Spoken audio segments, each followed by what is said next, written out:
الحمدللہ نحمدہ ونصلی علی رسولہ الکریم رب اشرح لی صدری ویسر لی امری واحلل عقدۃ من لسانی یفقہوا قولی۔ تو ان آیتوں میں یہودیوں کے بارے میں ذکر ہے کہ ان کو حکم دیا گیا تھا کہ قرآن پر ایمان لاؤ، اور ایمان نہ لانے پر ان کی سزا کا ذکر ہے۔ اعوذ باللہ من الشیطان الرجیم، بسم اللہ الرحمن الرحیم۔ یا ایھا الذین اوتوا الکتاب، اے کتاب والو، یعنی وہ لوگ جو تورات دیے گئے ہیں، آمنوا بما نزلنا، ایمان لاؤ اس پر جو ہم نے نازل کیا، مصدقا لما معکم، تصدیق کرتا ہے اس کتاب کی جو تمہارے پاس ہے، یعنی قرآن پر ایمان لاؤ کہ وہ آپ کی کتاب یعنی تورات کی بھی تصدیق کرتا ہے۔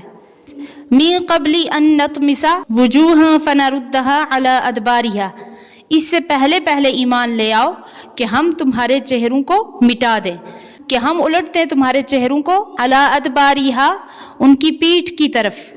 پیٹھ سے مراد یعنی آپ کے چہروں کے نقش و نگار، آنکھ وغیرہ کو اس طرح مٹا دیں جس طرح آپ کی گدی ہوتی ہے۔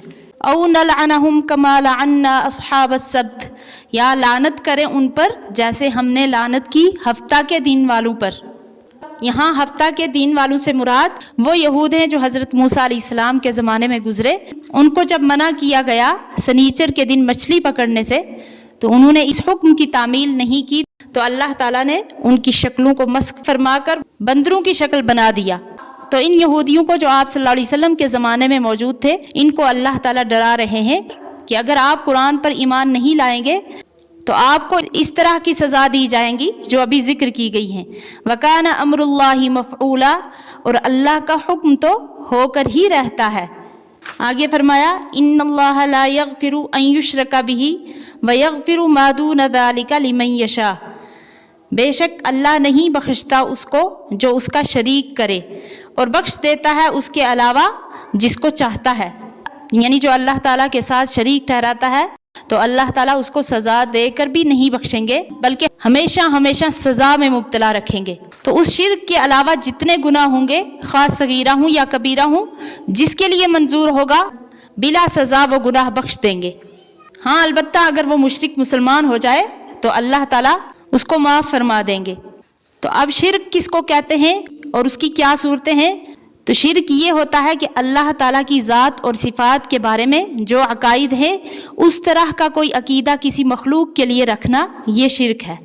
جس طرح علم میں شریک ٹھہرانا، یعنی کسی بزرگ یا پیر کے ساتھ یہ اعتقاد رکھنا کہ ہمارے سب حال کی اس کو ہر وقت خبر ہے۔ نجومی اور پنڈت سے غیب کی خبریں دریافت کرنا، یا کسی بزرگ کے کلام میں فعال دیکھ کر اس کو یقینی سمجھنا، یا کسی کو دور سے پکارنا اور یہ سمجھنا کہ اس کو خبر ہو گئی، یا کسی کے نام کا روزہ رکھنا، یا کسی کو اس طریقے سے سمجھنا کہ جس طرح اللہ تعالیٰ کسی کو نفع یا نقصان پہنچا سکتا ہے، اسی طریقے سے کسی شخص کے بارے میں اگر کوئی یہ خیال رکھے گا یا کسی سے مرادیں مانگے گا، روزی یا اولاد مانگے گا، تو یہ سب شرک ہے۔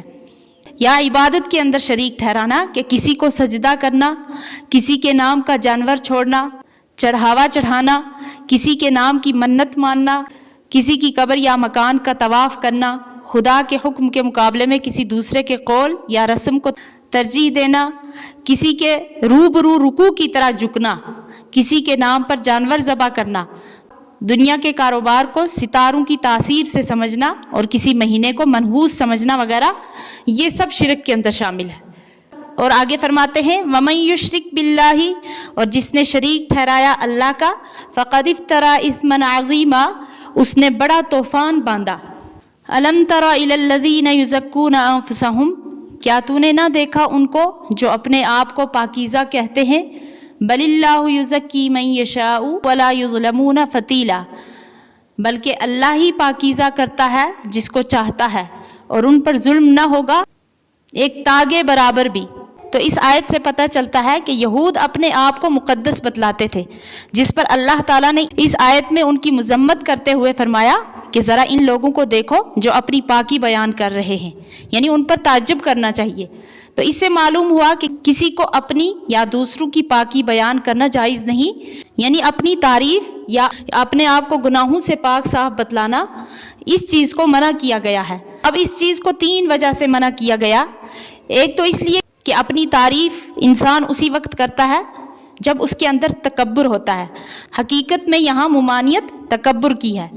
دوسرے یہ کہ اس انسان کا خاتمہ کس حال میں ہوگا تو یہ اللہ کو معلوم ہے، تقوی یا طہارت پر ہوگا یا نہیں، اس لیے اپنے آپ کو مقدس بتلانا اللہ تعالیٰ کے ڈر کے خلاف ہے۔ چنانچہ ایک روایت میں حضرت زینب بنت ابی سلمہ رضی اللہ عنہا فرماتی ہیں کہ رسول کریم صلی اللہ علیہ وسلم نے مجھ سے دریافت فرمایا کہ تمہارا نام کیا ہے؟ اس وقت چونکہ میرا نام برہ تھا تو برہ کے معنی ہے گناہوں سے پاک، میں نے وہی بتلایا تو آپ صلی اللہ علیہ وسلم نے فرمایا لا تزکوا انفسکم اللہ اعلم باہل البر منکم سموہا زینب، یعنی تم اپنے آپ کی گناہوں سے پاکی بیان نہ کرو کیونکہ یہ علم صرف اللہ ہی کو ہے کہ تم میں سے کون پاک ہے۔ پھر برہ کے بجائے آپ صلی اللہ علیہ وسلم نے زینب نام رکھا۔ ممانعت کی تیسری وجہ یہ ہے کہ اکثر اوقات اس دعوے سے لوگوں کو یہ وہم ہونے لگتا ہے کہ یہ آدمی اللہ کے ہاں اس لیے مقبول ہے کہ یہ تمام نقائص اور عیوب سے پاک ہے، حالانکہ یہ جھوٹ ہے کیونکہ بہت سے عیوب بندہ میں موجود ہوتے ہیں۔ لیکن یہاں مسئلہ یہ ہے کہ یہ عوارض جو بیان کیے گئے یہ اگر کسی میں موجود نہ ہوں تو نعمت کے اظہار کے طور پر اپنی صفت بیان کرنے کی اجازت ہے۔ اللہ تعالیٰ صحیح سمجھنے کی توفیق عطا فرمائے، آمین۔